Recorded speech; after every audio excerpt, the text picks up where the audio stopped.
Seguimos. En nuestro país existen 22 centros de detención, de los cuales 10 se ubican en el departamento de Guatemala. El sistema penitenciario está diseñado y constituido para retener un aproximado de 6.700 reos. Sin embargo, al 12 de mayo de este año, la población de reclusos era de 17.748, casi el triple de su capacidad nominal. Aquí empiezan los problemas. Del total de los detenidos, 16.145 son hombres y 1.603 mujeres. De ellos, la mitad cumple sentencia, la otra mitad espera proceso. Este es el génesis de un problema que aqueja a un sistema casi colapsado por el hacinamiento, la corrupción, la falta de interés estatal y la complicidad de las autoridades. Para entender las razones de esta crisis permanente, buscamos y nos enteramos de lo fácil que es entrar un teléfono celular al preventivo, las condiciones de miseria en las que viven los guardias de presidios, el testimonio revelador de un investigador que explica cómo operan las bandas de extorsión desde dentro de la cárcel y el crudo relato de la corrupción dentro del sistema, contada por un exdirector de presidios. En 2007 la mayoría de las extorsiones provenía de las cárceles. Ese mismo año, el sistema penitenciario compró a la empresa Alta Comunicación S.A. 20 antenas para bloquear la señal celular de 11 centros carcelarios. A pesar de ello, en 2014 la cifra no varía. En esta acta de octubre de 2007, la ministra de Gobernación de ese entonces, Adela de Torreviarte, autorizó la compra de las antenas por un valor que superaba los 21 millones de quetzales. De ese monto, el Estado desembolsó el 80%, es decir, más de 17 millones de quetzales, suficiente como para comprar dotaciones de comida para 100 guardias del sistema penitenciario por 9 años. No obstante, las antenas no funcionan y tampoco funcionaban en su totalidad en ese entonces. La exministra lo aduce a varios factores. Uno es la topografía, otro es la corrupción. Hay temas que habría que ver esa corrupción, esa delincuencia interna, ¿verdad? Que los mismos alcaides, algunos directores de centros, los guardias, no voy a generalizar, porque sería muy injusto de mi parte, pero sí hay una corrupción, ¿verdad? Según de Torreviarte, debido al mal funcionamiento de las antenas, hubo una denuncia ante el Ministerio Público, pero en el sistema penitenciario saben poco del tema y delegan la responsabilidad al ente investigador. Pues obviamente la historia conocemos que hay un desarrollo investigativo por parte del ente correspondiente, hay un proceso que se está evacuando en los órganos judiciales respectivos y que el sistema penitenciario como tal, en la actual administración, pues es respetuoso a esa norma y a los tiempos que se efectúan. En el Ministerio Público dicen que no nos pueden dar información por considerar que el proceso contiene datos sensibles y personales. La contraparte, Alta Comunicación S.A., tampoco se pronuncia al respecto y en las oficinas que aparecen registradas en el contrato de adjudicación tampoco responden. La repercusión social que tiene el hecho de permitir teléfonos celulares dentro de los penales es enorme, aunque según el fiscal encargado de la persecución de delitos de extorsión, hay falta de colaboración por parte de las compañías de telefonía para paliar esta crisis. Las empresas de telefonía tampoco, si bien apoyan, no apoyan en su totalidad, porque póngale, a veces uno requiere cierta información y no la remiten en tiempo real, pues, sino 2 hasta 3 meses a veces para remitir una información.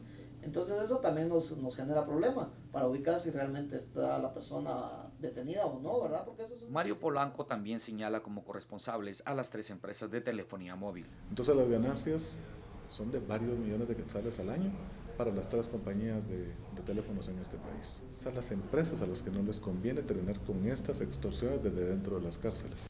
Ante estos señalamientos, el representante de las compañías que brindan telefonía celular en Guatemala subraya que no son responsables por la custodia de teléfonos al interno del sistema penitenciario. Nos ahorraríamos mucho dinero, costos en inversión de bloqueadores o de antenas o el nombre que le querramos dar, si el sistema penitenciario lograra impedir que hubiera acceso a los teléfonos, vía esposas, vía parientes, vía abogados, vía guardias penitenciarios. De ello están conscientes las autoridades del sistema penitenciario, pero no las personas que día a día mueren por no pagar una extorsión realizada desde dentro de un penal.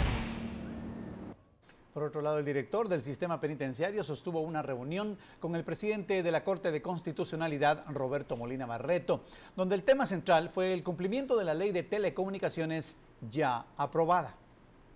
El punto de vista del director del sistema penitenciario se escuchó en la Corte de Constitucionalidad. El tema las inconstitucionalidades que han planteado contra la ley de telecomunicaciones. Los 3 primeros artículos de esta ley que enmarcan la responsabilidad de las empresas de telecomunicaciones en no tener señal dentro de las cárceles. Tenemos la responsabilidad en esta ley de hacer una supervisión cada 15 días y estarle reportando a la Superintendencia de Telecomunicaciones si existe o no existe una señal de teléfono dentro de los centros para que la Superintendencia coloque o no las multas que oscilan dentro de 300 a 500 mil quetzales. Aseguró que se ha logrado acuerdos con cada uno de los legisladores que propusieron la ley. Y lógicamente se sacó esta ley con estos 3 artículos básicos que son importantes para que no salgan las extorsiones fuera de los centros carcelarios.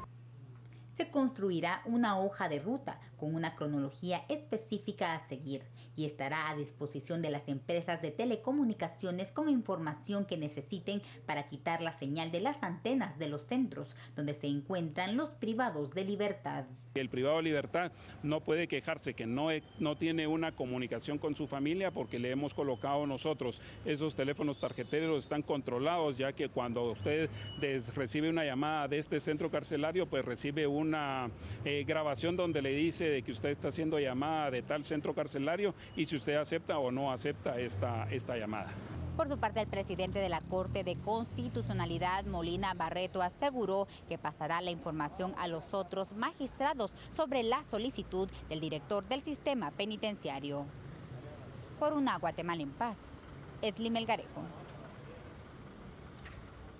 Más información, el juicio contra Erwin Speringsen en Suiza continuó este día. En el proceso contra el ex jefe policial guatemalteco, el subdirector de presidios Mario García Frech, testificó asegurando que cerca de 300 reos que fueron movilizados durante la Operación Pavón ya no debían estar en el presidio, pero se mantenían allí aprovechando los controles criminales que prevalecían. Tanto García Frech como otro oficial del ejército responsable de la protección perimetral de la cárcel dijeron no haber visto ninguna ejecución, pero dejaron en claro que no habían ingresado a la cárcel durante la refriega. Para mañana se tiene prevista la comparecencia de Javier Figueroa, subdirector de la policía y amigo de Speringsen, quien quedó libre de cargos por parte de la justicia austriaca.